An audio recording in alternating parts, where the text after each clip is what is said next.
Roots have spread out from the tree of great peace. The name of these roots is the great white roots, and their nature is peace and strength. This is an excerpt from the Constitution of the actual Iroquois Native American tribes, and it was used back in the 1500s. So even though most of our ancestors would probably think the Iroquois, when they first came over to America, were savages and uncivilized, actually a lot of historians think that their political system and their constitution was a building block for what we use today in our system. The purpose of my speech is to inform you about them. The reason I'm qualified to is because I've done research online and in the library, and how the best way for me to inform you about them is to tell you about their history, their traditions, and where they are today. First, I'd like to talk about their history. According to bigoran.org, it's like a historical website, their original name, Iroquois, was given to them by their enemies and actually means real snakes, so it's not really like a nice name. But when they talk about themselves, they actually call themselves the Haudenosaunee, so it doesn't look like it's spelled, but that's what they call themselves, which means people of the Longhouse. They were originally established in 1570, and there was only 5 tribes. They were the Seneca, Cayuga, Onondaga, Oneida, and the Mohawk, and they're pretty much based in New York. And then in 1722, that's when they added the Tuscarora. Even though most anthropologists and historians think they were established in 1570, according to their oral traditions, or like traditions passed down through stories and families, they're actually around like 1,000 years ago. Like I said, they mostly lived in New York, as you can see from this picture, and they actually mostly lived in what these are called longhouses. They're long rectangular buildings made of elm bark, and then they also had these holes in the roof for their fires, and so the smoke could come out from their fires. They were usually 50 to 100 feet long and usually had almost 20 families in it at once, so really crowded. Secondly, I'd like to talk about their traditions. Their political system is based out of 2-house systems, so kind of like how our legislature is. The Seneca and the Mohawk were one house, and then the Oneida and Cayuga were another one. So they had those 2 separate houses, and then the Onondaga were they had their own veto power. So they're kind of like what our president does. So if they didn't agree with what the other houses thought, they could veto it and say, no, we don't agree with that. We're not going to do that.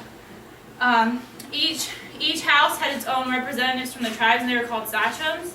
And so the clan mothers from each tribe would actually elect the sachems that they wanted to go up to what is called the Grand Council. That was like the big meeting they held in the Onondaga Nation. They did it each year. Another tradition that is really important was the matrilineal society. What matrilineal society is, it means that the women had a really big role in doing their decisions and stuff. So like they made decisions on their property, their farming, and also their family decisions.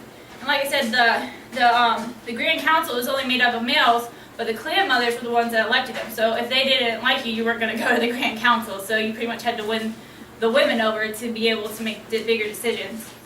Also, like one of the main reasons that they had higher importance is because they were believed to have this connection to Earth and like being able to produce life and stuff. So that's why they had a higher importance. And then another tradition that they have is called wampum. They're beads that are made out of purple and white mollusk shells. And what they use those for is usually they use them for wampum belts, which are belts that they could use to tell stories or keep track of traditions. They'd also have make necklaces with the wampum, and that's how you knew if someone was like a clan mother or a important sachem. Then also if there's a runner, they would carry this certain wampum from a certain person to say, this message is actually true. Like they knew that there's validity in their message. And then this one here, this is the one of the most important ones for the Iroquois, because this is depicts the Hiawatha belt. And the whole thing is actually supposed to symbolize actually a longhouse. So this is supposed to be the whole longhouse, and then the Seneca tribe and the Mohawk were considered keepers of the western and the eastern door. And then this is the Cayuga and the Oneida, and then the very central is actually supposed to be the tree or the central fire for the Onondaga tribe, because that's where the Grand Council was held every year. That's where their meetings were. So that's supposed to be the center. So this is their main actual wampum belt, because this is the one that was originally made back in the 1500s when they first became an actual Iroquois tribe. My third and last point is talking about where they are today. Mostly they're still in New York. There are some that are in Canada, in Ontario and Quebec, and there's some in Wisconsin and Oklahoma. The Onondaga right now, they mostly live 5 miles south of Syracuse, and there's about a little over 1,400 people on their reservation there. The Oneida live in Madison County, an actual town called Oneida, and they have about 40 people on their reservation. The Seneca tribe actually have 3 reservations in the Allegheny River Valley, which is more like down in this area still of where they originally were.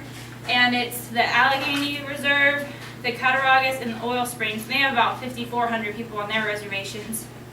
The Tuscarora live north of Buffalo in Niagara County, and they have about 1,000.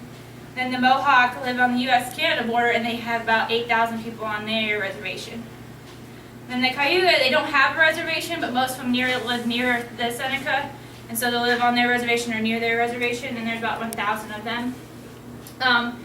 Even though many of them that live on reservations now, they don't live in longhouses anymore. It's all modern houses and everything. And then they also have a museum in Hallett's Cave, New York, and this here is actually a picture of their museum now. So it's like a modern version of their old longhouse. It's still long, rectangular, and everything. And then what's actually kind of neat is that in the very center of the roof they put skylights to kind of symbolize how they used to have the holes in the roof to let the fire out and everything. But yeah, so for the Iroquois, Museum, they also they sell their artwork there, like sculptures made of wood and antler, and then they sell beadwork and featherwork and stuff. And they also do performances of songs and dances, and they tell of their traditions and history and things like that. So even though you might not have Native American or Iroquois in your heritage, I just think it's really fascinating to know that, a tribe that would be thought of back in the day as so savage and like uncivilized and not proper could actually give such like a big building stone to what our nation is today. So hopefully now you're more informed about the Iroquois, and I feel qualified to have told you about them through all my research. And hopefully coming out of this today, it's kind of neat to think, what else, not even the Iroquois, but also other Native Americans have done as far as to influence what we do today.